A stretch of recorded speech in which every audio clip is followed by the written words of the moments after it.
In recent years, sanctions have become the tool of choice for many policymakers to respond to major geopolitical challenges.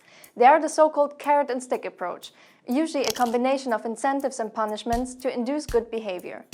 Because the EU lacks a joint military force, many EU leaders consider sanctions a powerful foreign policy tool. EURACTIV gives you a closer look at how the EU's sanctions regime works and what the current challenges are.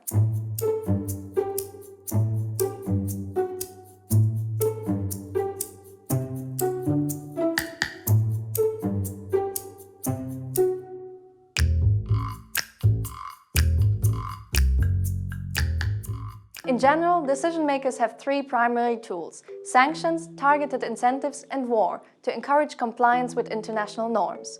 However, to avoid military escalation, they frequently turn to sanctions as a middle option between diplomacy and military action.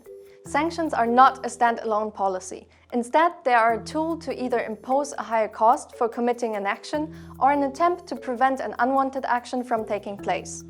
They can target individuals, groups, companies, organizations, or entire governments and countries. The EU began to adopt its own sanctions independently from the UN in the 1980s.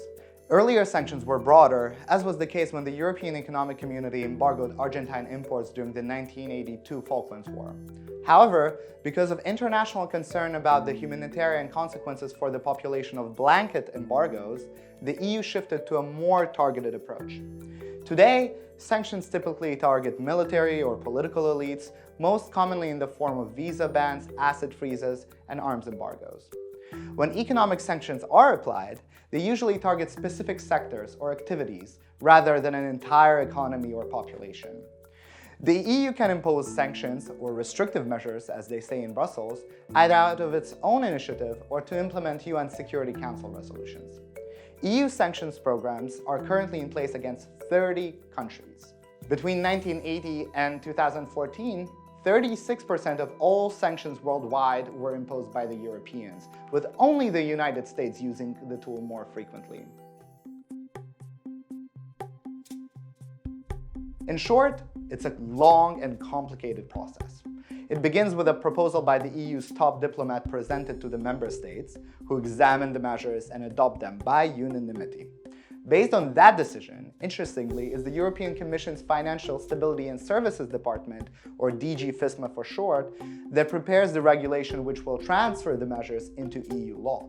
The EU's top diplomat and the Commission then jointly present the proposed regulation, which returns back to the Council to go through its internal procedure. It is then the task of member states to investigate non-compliance cases and impose penalties when EU sanctions are breached, which may explain why enforcement can be patchy.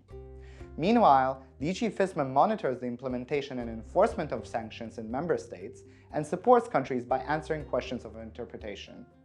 It is important to note that while EU sanctions target non-EU countries, entities, and individuals, they take effect within EU jurisdiction, which means they impose obligations on EU nationals, persons located in the EU, or doing business inside the bloc.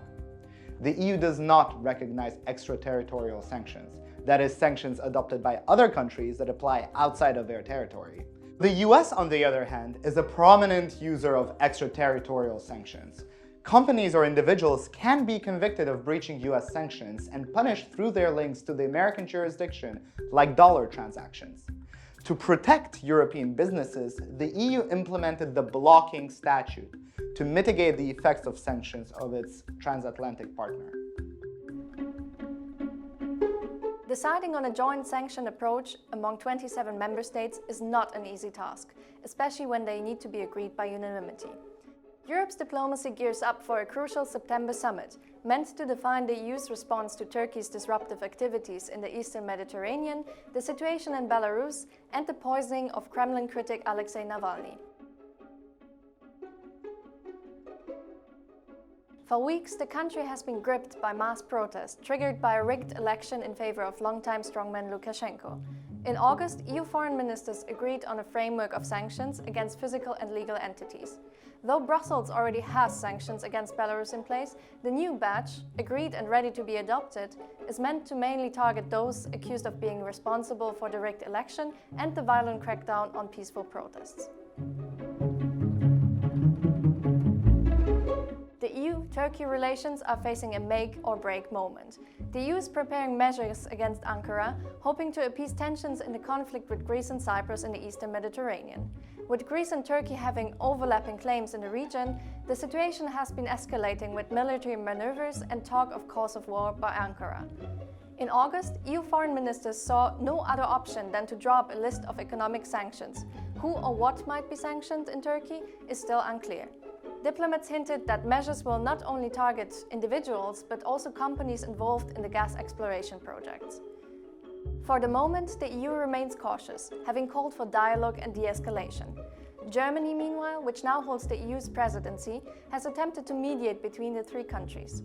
However, the timeline for both cases is still unclear, as a sanctions regime would require unanimity. The German presidency has argued that there is no connection between these two cases, but at diplomatic level, Greece and Cyprus view Belarus as their only leverage to pressure the rest of Europe to sanction Turkey.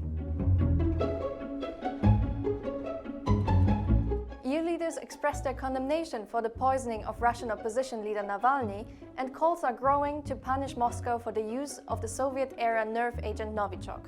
While Germany is pushing for sanctions to come from an EU level, Brussels said it could slap new sanctions on Russia only after a probe definitely reveals who was responsible for the poisoning. After the occupation of Crimea in 2014, the EU already shut the capital markets to some Russian banks and imposed travel bans and asset freezes. Politicians in Brussels and Berlin seek an appropriate response to Russia's actions, which could include the suspension of the controversial Nord Stream 2 pipeline, meant to carry gas from Russia to Germany.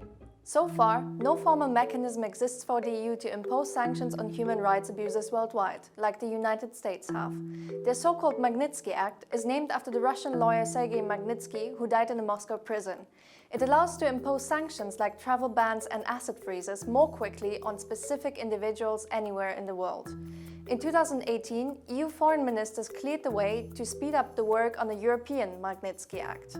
The cases of abuse since his death, such as the killing of Saudi journalist Jamal Khashoggi or the poisoning of Navalny, now prompted the Commission to speed up the proposal for a new EU sanctions regime. This House has called many times for a European Magnitsky Act. And I can announce that we will now come forward with a proposal. We need to complete our toolbox. Remember, it's a thin line between carrots and sticks, so stay tuned at EURACTIV for more developments on this issue.